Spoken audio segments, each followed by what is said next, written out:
Alright, it's pretty early Christmas Eve morning. I've been up a while. I don't know what it is. When you're a teenager, you can sleep forever. You get old, you can't sleep that much. But that's okay. I ain't old yet. I think, while everybody else is sleeping, I'm going to work on this truck a bit. I probably won't be able to stay long because, you know, it's Christmas Eve. Got the family here. Everybody's dying to see me, you know.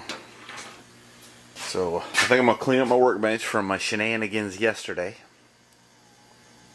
Put that cutter away and some tools and some stuff, and then do a little work on this. Fix that oil leak. Alright, once I quit procrastinating and sipping coffee and looking at Instagram and poking through the junk on my workbench, I got after it. It took me about 30 minutes. I got the front of the motor mostly disassembled. Now I need to pull that balancer down there. I got it to top dead center compression, at least by the timing mark there. And we're going to see what we see under that timing cover in a minute. Now, one thing I'd like to talk about. This truck's been sitting out there. You can see leaves accumulate. I've been aggravated with it and sick of it and ain't touched it. But it didn't take long to put the transmission in. And it didn't take long to pull the front of that motor apart. And it probably won't take long to verify the timing chain and gears. What I'm getting at is, the worst part about doing anything is the fear of doing it generally.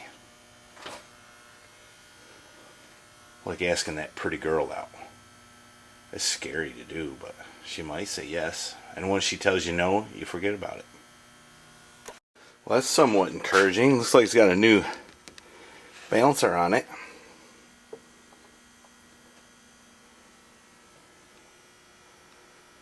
Or maybe I did that. I can't remember. Anyway, let me continue. Now we just gotta pull the timing cover. We might need to drop the oil pan too. You know, I went and looked at this truck and I said, you know what, I don't need that darn thing. But I could do okay if it'll fire up and run. Well, problem is it didn't fire right up. The built transmission was junk.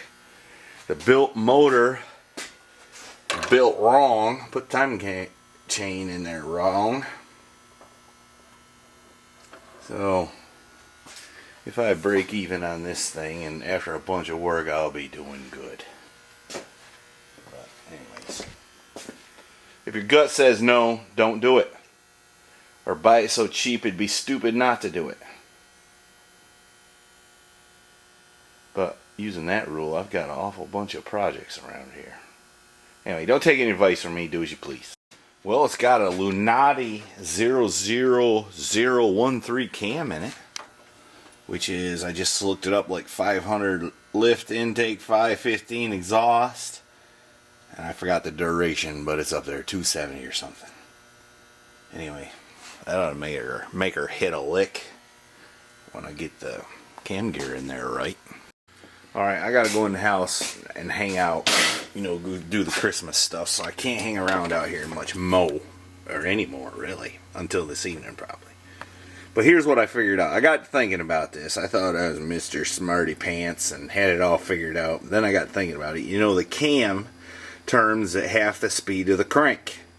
I even called my cousin to have him help me think through this. But you could have the dot on top on the crank and the dot on top on the cam. Alright, I'm confusing myself. I had to stop and think there for a second.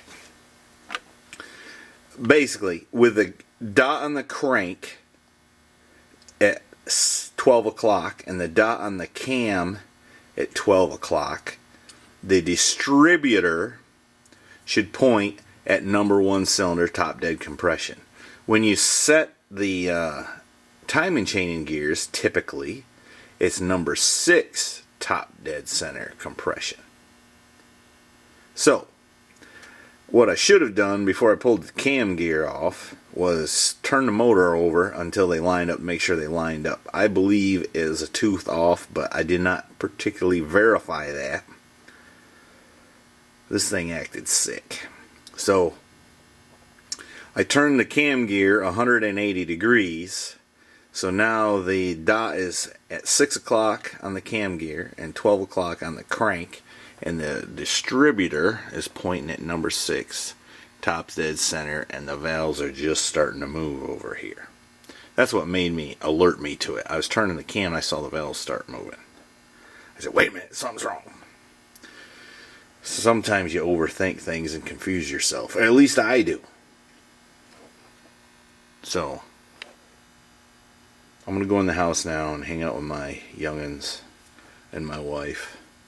And maybe if they get sick of me, I'll come back out here. But they better not get too sick of me. You know, I'm a great guy.